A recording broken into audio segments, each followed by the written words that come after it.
gobierno el tema simplemente no existe?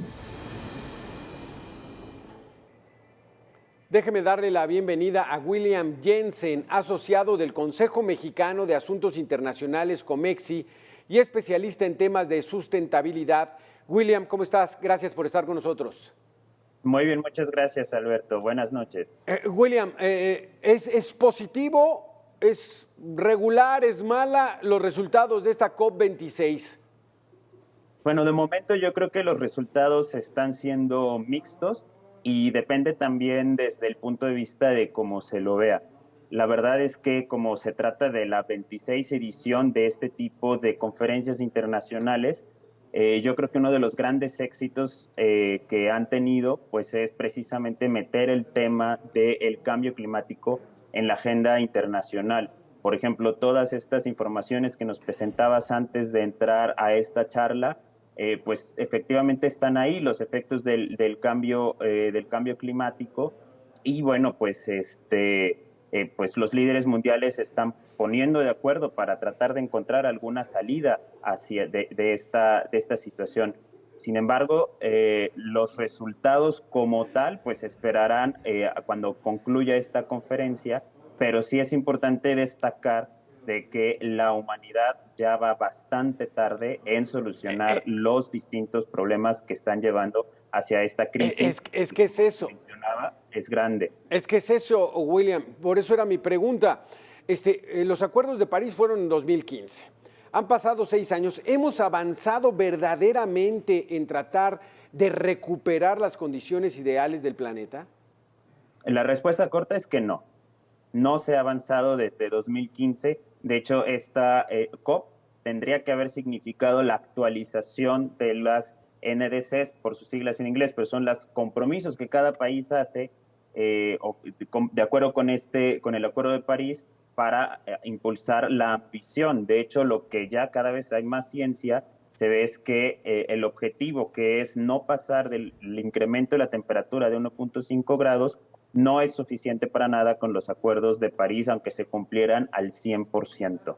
Entonces, esa es una de las grandes problemáticas que se tienen. Y pues realmente esto es una situación que tendría que estar, pues no solamente en el plano de los discursos, como ya mencionaba, sino más bien en el plano de las distintas acciones. Y la principal, pues, es el dinero, lo que nos va a costar hacer esta gran transición civilizatoria, yo diría, para precisamente poder enfrentar el cambio climático. William Jensen, háblanos de ese 1.5 grados de incremento de la temperatura. Pues podría ser poco, mucha gente diría, pues 1.5. Platícanos por qué es tan peligroso esto. Si subiéramos del 1.5%, habría pues el derretimiento de los polos. Es lo más común que se nos viene a la cabeza, pero no solamente es eso, sino quiere decir una desestabilización completa del clima en el planeta. ¿Qué significaría esto? Pues lugares como Canadá, que vimos durante el verano de este año, con temperaturas de más de 45 grados, cuando esto nunca en la historia registrada había sucedido, por lo menos no hay una situación similar. ¿Qué otras cosas podrían pasar? La pérdida de las cosechas. Las semillas, las plantas necesitan una temperatura más o menos estable a lo largo de toda su vida para poder pues germinar, para poder dar frutos, etcétera. Con esto se perdería esa capacidad que tienen las frutas, las verduras para poder crecer y pues al final de cuentas alimentar a las distintas poblaciones. También podríamos tener climas extremos, como ya dije, mucho calor o mucho frío, sí, o simplemente lugares donde ya nunca vuelva a llover, que avance la desertificación y que esto pues también incluye una pérdida brutal de las especies que justamente han dependido a lo largo de toda la historia de la evolución de patrones climáticos más o menos estables. Es decir, la temperatura ahorita ya se incrementó y ese 1.5 sería ya el límite que permitiría la vida en el planeta. Así es. Ya existe un incremento bastante considerable en la temperatura promedio. Incluso nos estamos ya acercando posiblemente hacia más del grado. promedio, distintas estimaciones, pero bueno, al final de cuentas la ciencia ahí está. Pero también hay lugares en donde la variación de la temperatura ya ha sido suficientemente brutal para ver los impactos. Voy a dar simplemente un ejemplo en México. La temperatura promedio del estado de San Luis Potosí se ha incrementado desde 1980 en más de 4.5% grados. Esto evidentemente es el estado que tiene este nivel de aumento de temperatura más grande, pero así está la situación dividida en los 32 estados en el país. Válgame. Y evidentemente esto en todo el mundo. Entonces, para simplificarlo quizá y que lo entienda la gente, tenían una temperatura máxima de 29 grados y ya son de 32.5 o 33. Así es, en algunas partes, así se están registrando ya. Y esto evidentemente pues tiene impactos no solamente en las plantas, los animales que son suficientemente graves, pero también en las infraestructuras humanas. Claro. Tú imagínate una casa que está construida, no sé, en la Ciudad de México o en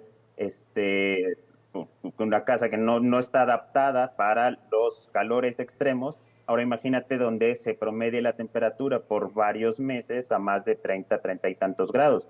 Pues esto va a ser muy difícil para las personas que vivan en ese tipo de infraestructuras. Lo mismo vale para hospitales, lo mismo vale para escuelas y distintos otros centros de trabajo. Última pregunta, William Jensen. ¿Eres optimista de que vamos a hacer algo en los próximos años o no? Sí, porque si no fuéramos optimistas, la verdad es que en el discurso público o social pues sería, pues ya no vale la pena hacer nada porque de cualquier manera nos estamos acercando a esa extinción. Entonces yo creo que hay que perseverar en la esperanza de que se va a lograr encontrar esta voluntad política gigantesca y económica para cambiarlo, pero no va a venir por sí sola, va a venir a través de la exigencia masiva de todas las sociedades y de las comunidades hacia quienes tienen la capacidad de poder impulsar estos cambios. Muchísimas gracias, William. Necesitamos mucho dinero, además de voluntad, mucho dinero, mucha creatividad para no meternos en problemas con el planeta. Muchísimas gracias, William Jensen. Gracias, hasta luego. Los desastres naturales serán más constantes, una consecuencia irreversible del cambio climático. El Comité de la ONU sentenció que el calentamiento de los océanos y que los glaciares se derritan es un fenómeno generado por las actividades humanas que ya no se detendrá. Por ello, serán más constantes los registros de eventos catastróficos en el planeta, principalmente olas de calor extremo, lluvias extraordinarias y sequías estas devastadoras. Y es que la actividad humana ha impulsado un dinámico incremento en la temperatura del planeta. Entre 1850 y el año 2020, es decir, en un periodo de 170 años, el planeta se ha calentado como nunca antes, alcanzando un incremento de 1.09 grados Celsius con respecto a la temperatura del planeta antes de este periodo. Y lo grave es que se espera que en 10 años, si no se toman medidas drásticas, el aumento de la temperatura llegará a 1.5 grados Celsius, lo que representaría un escenario catastrófico. Pese a estas consecuencias irreversibles, la humanidad tiene el reto de frenar el calentamiento global y menguar los cambios que tendría el planeta y que afectarían de manera a la población mundial. Actualmente cada año se emiten más de 45,000 millones de toneladas de gases de efecto invernadero y es necesario que en el 2030 estas emisiones se reduzcan 50% y para el año 2050 las emisiones de estos gases se deben eliminar por completo. Una tarea titánica, pero la única alternativa para retrasar el aumento de fenómenos catastróficos constantes. Vaya situación. En Chiapas, los efectos del cambio climático se han sentido en los últimos años, pues los desastres naturales se han vuelto cada vez más graves.